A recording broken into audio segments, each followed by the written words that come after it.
Le Seigneur soit avec vous. Et avec votre esprit.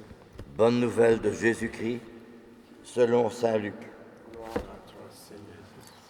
En ce jour-là, parut un édit de l'empereur Auguste, ordonnant de recenser toute la terre. Et ce premier recensement eut lieu lorsque Quirinius était gouverneur de Syrie.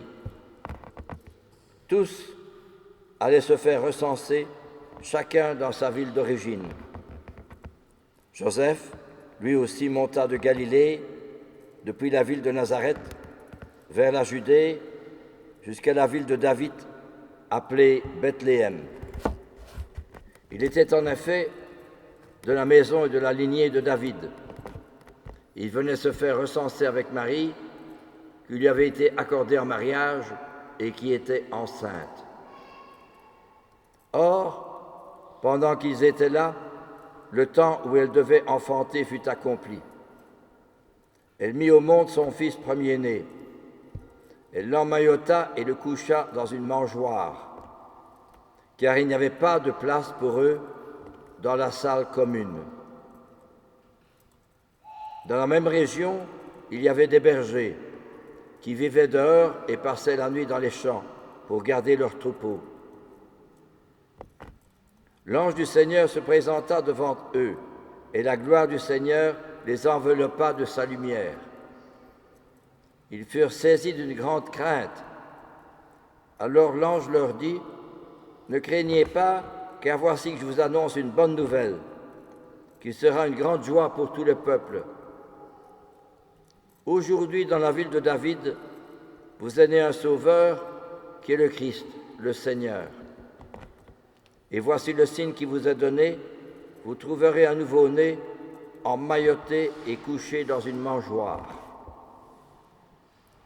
Et soudain, il y eut avec l'ange une troupe céleste innombrable qui louait Dieu en disant : « Gloire à Dieu au plus haut des cieux, et paix sur la terre aux hommes qui l'aiment. » Acclamons la parole de Dieu. Louange à toi, Seigneur Jésus. C'est une grande fête que l'Église célèbre aujourd'hui, la fête de la nativité de notre Seigneur, Noël. Mais aujourd'hui, cette fête a été reprise par le monde dans un esprit de mondanité. Un bon repas, une belle fête, un beau sapin, des beaux cadeaux, mais la fête religieuse, que signifie-t-elle ? C'est d'abord une fête religieuse que la fête de Noël. Comment a-t-elle commencé ? Eh bien, c'était un homme qui était très riche. Et un jour, il va dans une chapelle et il va prier, comme cela. Puis il entend une voix qui lui dit : « Reconstruire mon église. » Alors il se dit : « Je vais aller chercher du ciment et refaire les pierres de l'église, remettre du ciment tout autour, dans les pierres, parce que le bâtiment se laissait aller. » Mais il entend la voix qui lui dit : « Non, ce n'est pas l'église matérielle, c'est l'église des âmes que je te demande de reconstruire. » Alors, il a compris.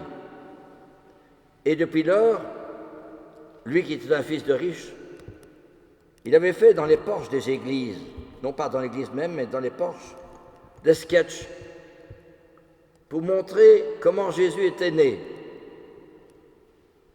C'était le début des crèches.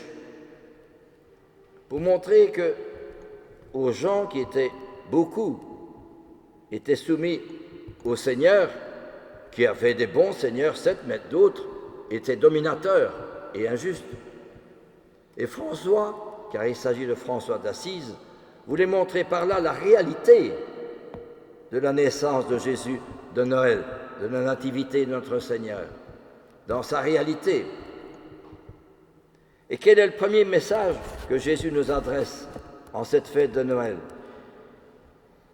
Dans le monde d'aujourd'hui, vous le savez, il y a beaucoup de violence, il y a des guerres, il y a beaucoup de méchanceté, beaucoup d'égoïsme, d'indifférence.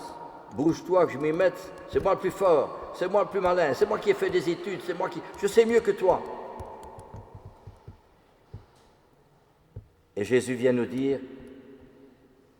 celui qui veut être le premier, qu'il se fasse le dernier et le serviteur de tous. Et une autre fois, lorsque les disciples se disputaient entre eux pour savoir qui était le plus grand, nous aussi nous sommes comme cela. Moi je suis mieux que les autres.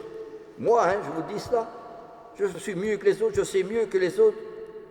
Je sais bien comment est-ce qu'il faut faire. Et notre Seigneur vient dire, prends un enfant et leur dit, si vous ne changez pas pour devenir comme vous êtes enfant, vous n'entrerez pas dans mon royaume. Mais Seigneur, j'ai fait ceci, je ne te connais pas, dit-il dans l'Évangile. Je ne te connais pas.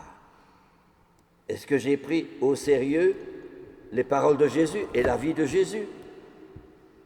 Celui qui se fera petit comme cet enfant, celui-là sera le plus grand dans le royaume des cieux. Le paradoxe, petit et plus grand. Ça, c'est formidable, ça. Et en plus, maintenant, on fait des voyages, à gauche, à droite, on va loin, etc. Et on fait presque le tour du monde.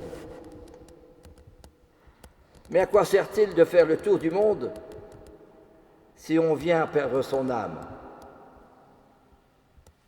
C'est aussi une belle parole de notre Seigneur qui nous dit, à travers l'Évangile et à travers cette fête de Noël, de retrouver un peu la vérité. Et puis alors aussi,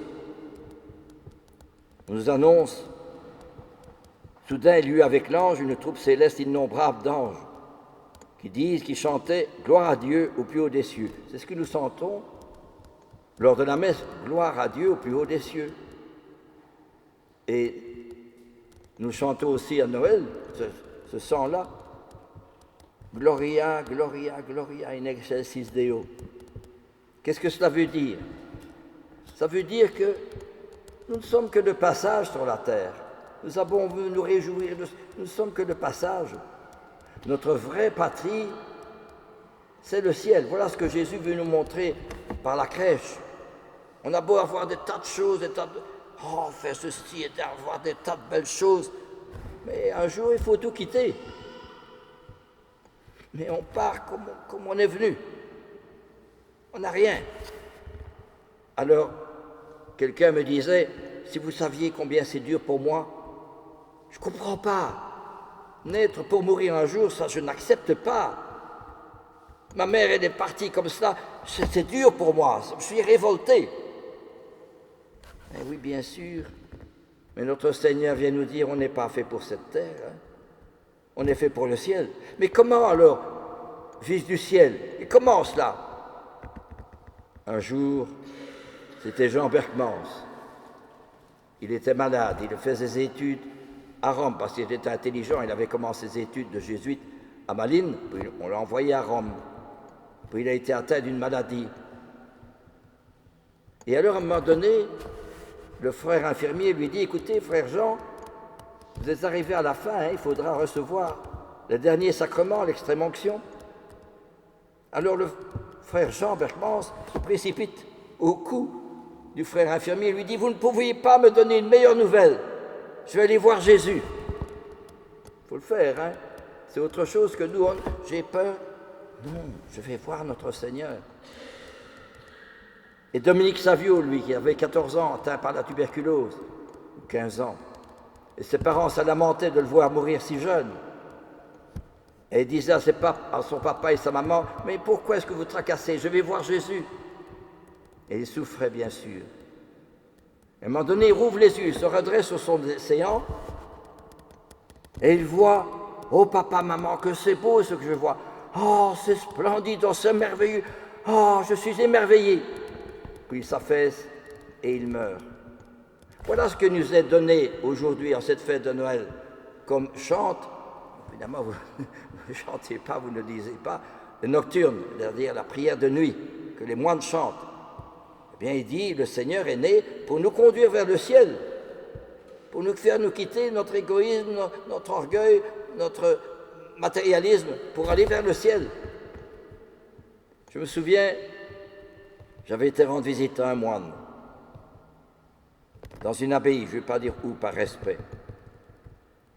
Et ce moine, une table, une chaise, un lit, une petite croix, une statue de la Vierge. Mais sa gentillesse, sa profondeur, son humilité, ça m'a vraiment renversé. Je me dis, ça fait du bien de rencontrer un tel homme.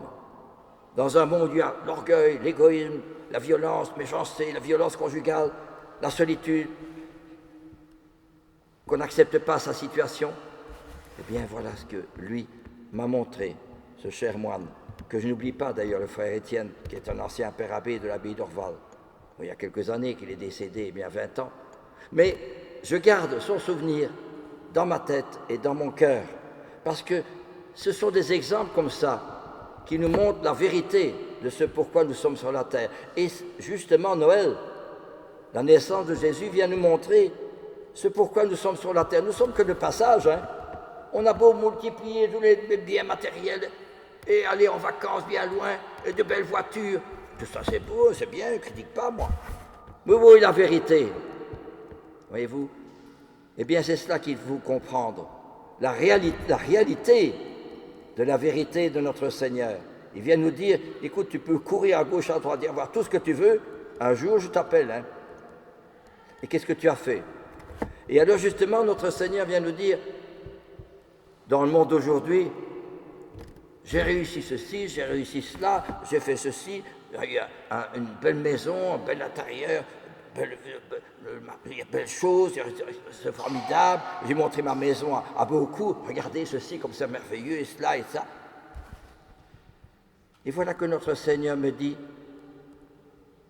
cette parole, je ne veux laisser échapper aucun petit sacrifice, aucune parole, aucune action. Cherchez les plus petites choses et de les faire par amour. Ainsi, dans l'église, dans le cœur de l'église, je serai l'amour. Voilà ce que notre Seigneur nous dit. Et il me dit, mes petites actions faites par amour sont celles qui charment son cœur. Alors, c'est pas courir à gauche. Non, mes petites actions. Préparer un repas, faire une vaisselle, faire des comptes, balayer, faire des samplettes. Eh bien, justement, chaque action faite par amour est inscrite en lettres d'or dans le ciel. Voilà ce que notre Seigneur vient encore nous enseigner par la méditation devant la crèche. Ça, c'est vraiment beau. Ça donne du courage, ça donne de l'espérance, ça donne de la lumière, ça donne de l'enthousiasme. C'est ce qui fait dire à Thérèse de Lisieux, je voudrais être missionnaire non seulement depuis le début des temps, mais jusqu'à la consommation des siècles, et planter ta croix glorieuse jusque dans le monde entier, jusque dans les îles les plus reculées. Elle va mourir de tuberculose. Où est-ce qu'elle va chercher cette force, cet enthousiasme, cette conviction? Ça, c'est le trésor du bon Dieu dans le cœur. Nous cherchons le trésor, nous cherchons l'argent, le confort, le matériel.